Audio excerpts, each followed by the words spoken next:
Welcome to AI TV. We're broadcasting live from AI Expo Africa 2019, Africa's largest AI trade show. And it's a great honor to welcome an ambassador from Women in AI. Yes. Lisel Engelbrecht. Yes, I correct. almost got that right, almost right. Lisel, welcome to AI Expo and welcome to AI TV. It's great to have you here. I mean, we're very pro inclusivity, women in AI and diversity. That's a big part of what we're doing. And when I heard about your initiative, I think we connected on LinkedIn. Yes, I can't quite remember. That's correct, yeah. I was like, please come to the show. Awesome. So welcome, it's great to have you here. Thank you, Nick. Women in AI, it's a global movement as I understand it. So what's your role in it? So Women in AI is an international community that's trying to close the gender gap in AI, and I applied to be the ambassador for South Africa. The reason for it was in my salary job, I couldn't find any women to apply for the roles that I have available, Wow. mainly in data science, machine learning engineering or data engineering. And I then started just Googling to try and find out if there's communities or any pipeline that I could connect into. And then I found Women in AI. So they're across the globe, they're in 90 countries currently, and we have over 3,000 membership. And what they're trying to do is to educate and connect women in the industry. The main aim is to try and build it up from grassroots. So we'll start from the age of 4. Wow. We'll have camps. We will train the kids on robotics, data and computers. We'll have master classes for women that's already in high school or in varsity. We will just do some education. And then one of my passions are for women that's already in the workforce that has to transition. How do they transition? So currently in South Africa, a lot of women are in administrative roles. So they're in financial accounting, or they are in marketing or any other administration role, and that will be automated. And we need to see how we embrace it and how we help them transition into something else that is maybe an opportunity for them. So that's why I joined Women in AI. So now I'm trying to launch it in South Africa. And we've got corporate sponsorship, so Standard Bank has reached out to sponsor, Altron has reached out to sponsor. We're currently in talks with Microsoft as well. So yeah, we would just want to embrace the industry and see how we can get women interested. Because there are women in AI, and it is quite an exciting domain. Right, I mean, if there was a job category now, I mean, if I was at school, and I remember my own school days when I was at school in the 70s and 80s, yes. It was a pretty traditional career route. Yes. You got your O-levels, as it was then, A-levels, and then you got your degree, and maybe you went on to higher education. I mean, it's interesting that, right now, to be a data scientist is probably the most sought-after job or career right now on the planet, probably. No, that's correct. Now, when we put this show together, we really strived for getting a balance between men and female speakers. And I think we achieved 26%, and I think that's about an industry average. And as you say, I'm lucky. I know people in the industry. It's easy for me to find them. But when you're looking for new graduates straight out of university, I mean, what is the ratio now of men to females to males coming out of university system right now? Is it? So globally, it's 23%. 23, right? Yeah, and in South Africa, it's 7%. 7, wow. Yeah, so my aim through Women in AI, and also in collaboration with Lee from AI in Africa, we want to try and see if we can't up that to 15%. Yeah. So we like to have targets linked to this. We don't just want to do it.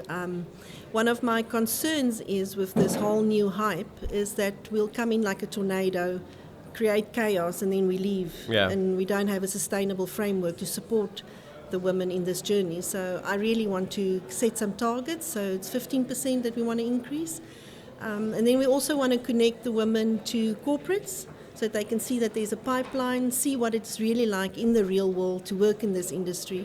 Because I think one of the other preconceived ideas about AI is that it's all about coding and robotics, and you have to be able to, I don't know what the English word for it is, swace. When you do your, I don't know what the English word is. But there's a whole data layer that's behind AI.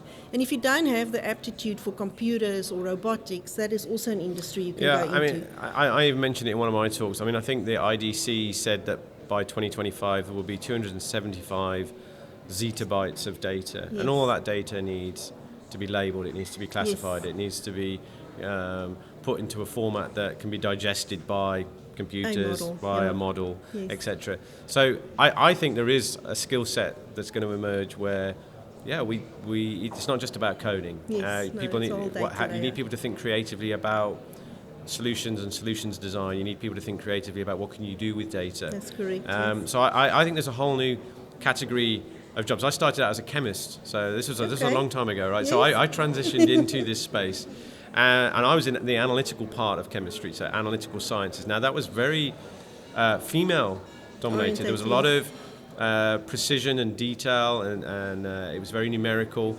And that was an area where I think the gender balance was almost 50-50. And I think almost I see a similar trend with maybe data science, that it perhaps lends itself better to women. Possibly, I didn't want to sort of speak out of turn there, but and why not? No, I mean, cool. I think men and women are predisposed to different things, and we should play to each other's strengths. Yes, So I can see that coming through in this sector. So you're here, you've got your stand. What have you seen? What have you heard? How's it been going? So there's been quite an interesting interest in it. One of my concerns was to call it Women in AI, because I don't want to be exclusive of the male gender. I do think we need them to help us in this. We do need a lot of mentors in it. But there is a preconceived idea that if we didn't call it Women in AI, they don't reach out. They have a resistance to come and engage.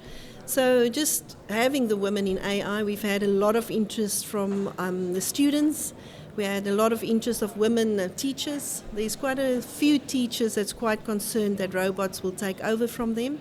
So I'm very excited. I'm very excited to start this journey in South Africa and educate it across the continent. And then in terms of the format of what you've seen here, I mean, how would you say, I mean, you've probably been to, I mean, you're an experienced executive in the banking sector. You've probably been to lots of different events. How does this format work for you? No, so as a trade show, it was great. It was lovely to engage with the people. I appreciated that you had a stream of use cases. I think that's quite lacking at conferences. You hear the theory and you hear the nice presentations, but what's crucial for us is we want to hear real stories. So the use case stream was very interesting for me. You'd like to understand if other people struggle with data integration, all that, because you can get the marketing spiel on a web page of a vendor. You don't get to understand the real problems. And it's nice to see that other companies are also struggling with stuff to do data integration issues. So that stream for me was very important.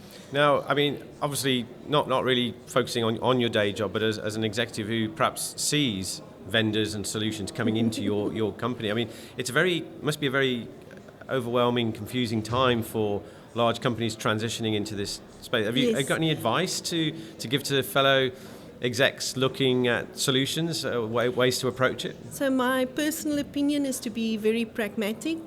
Stay focused on what you want to solve for. Don't get caught up in the hype. You don't necessarily have to follow all the sheep.